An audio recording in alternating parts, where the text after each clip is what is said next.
આવું છે માફી આપવી કે ના આપવી એ સમાજનો મુદ્દો છે, રાજકીય આગેવાનો નથી.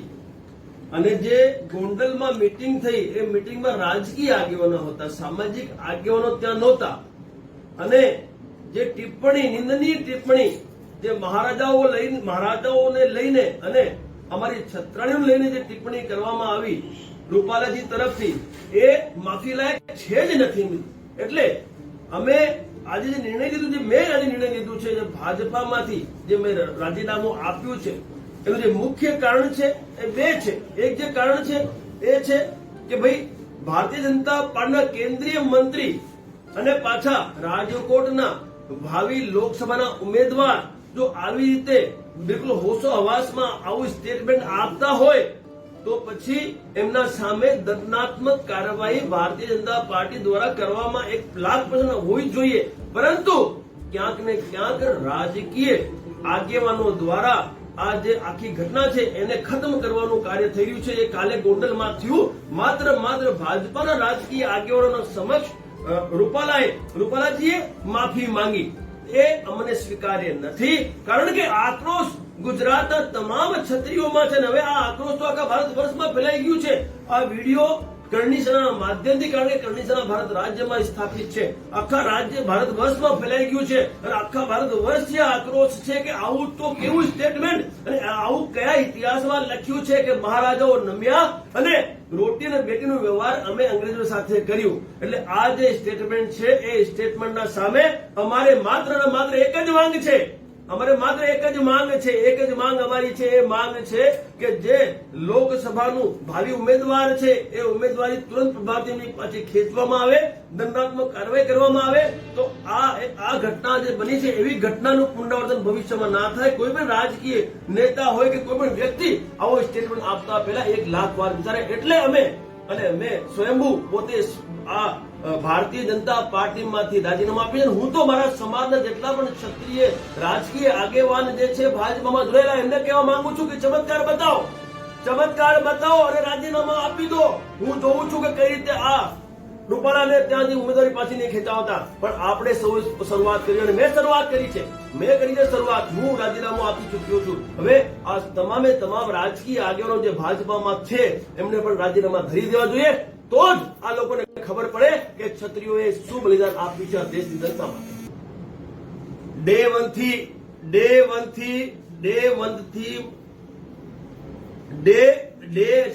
વન થી જ્યારથી આ વિવાદ ચાલુ થયું છે ત્યારથી લઈને આજ સુધી અમારી એક જ માંગ છે.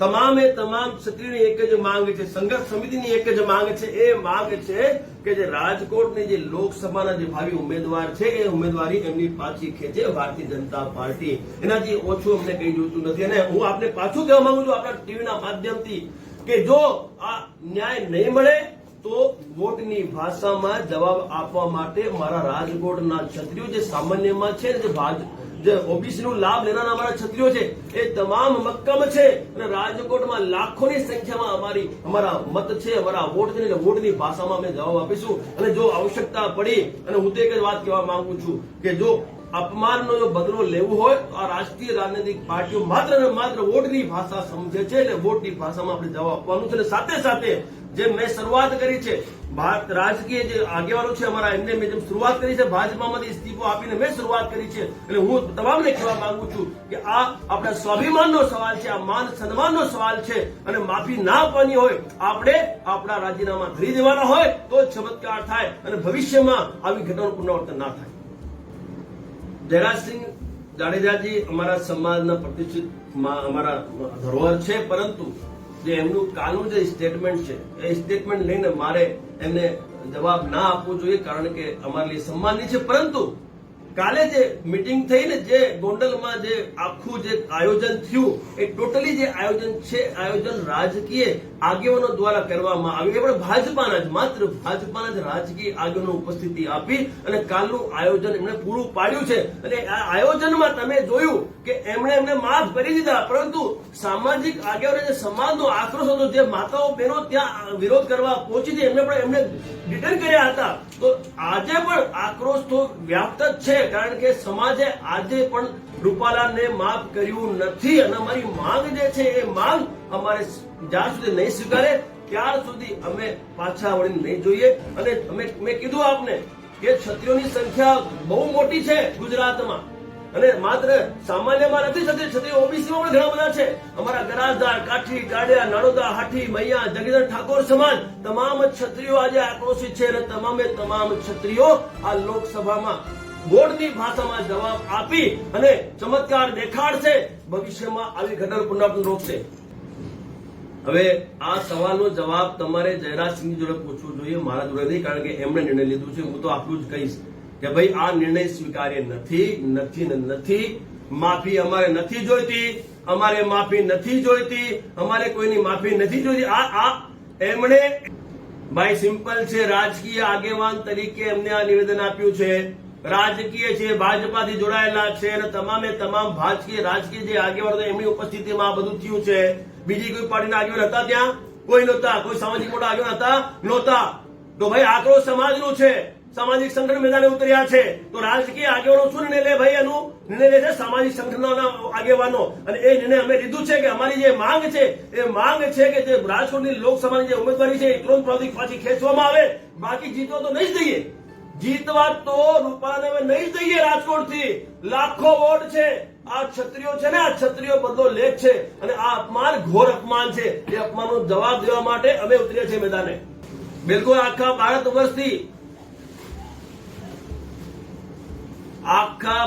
વર્ષથી કરણી સેના, મારી વાત સાંભળજો સાહેબ, કરણી સેના માત્ર ગુજરાતમાં નથી, આખા ભારતમાં છે સ્થાપિત. આખા ભારતમાંથી રજૂઆત કરવામાં આવશે અને અપમાનનો બદલો લેવામાં આવશે. તાલુકા સુધી રજૂઆત કરવામાં આવશે અને રજૂઆતની સાથે જેને જે ભાષામાં જવાબ જોઈએ જવાબ આપવું પડશે, આપીશું અમે લોકો. અને મેં કીધું સાહેબ, વોટની ભાષામાં જ આ લોકો સમજે છે. એટલે ક્ષત્રિય સમાજને આપના માધ્યમથી કહેવા માંગુ છું, જો આપણને ન્યાય ના મળે તો વોટની ભાષામાં આ લોકસભામાં આપણે જવાબ આપવાનું છે. ઉપેક્ષા એટલે કેટલી ઉપેક્ષા? તમે જો લોકસભા ચૂંટણીમાં ઘોર ઉપેક્ષા ભારત વર્ષમાં થઈ છે ક્ષત્રિયોની, એટલે અમારે કેટલું સહન કરવાનું? અખંડ ભારતના રચયિતા અમે, 570 રજવાડા આપનારા અમે, અને અમારી તમે ચૂંટણીમાં તમે અમારી ઉપેક્ષા કરો છો. અને સાથે તમારા મંત્રી, કેન્દ્રીય સ્તરના મંત્રી આવું નિમ્ન સ્તરનું સ્ટેટમેન્ટ આપે છે તો પણ તમે કોઈ દંડાત્મક કાર્યવાહી નથી કરતા એમના કેસમાં. તો સાહેબ આટલું તો અમે કઈ રીતે ચલાવી લઈશું? અમે નહીં ચલાવીએ. અને સાથે અમારે એટલું જ કેવું છે કે અપમાનનો બદલો તો આપણે લેવું જ છે અને વોટની ભાષામાં આપણે જવાબ આપવા માટે તૈયાર છે.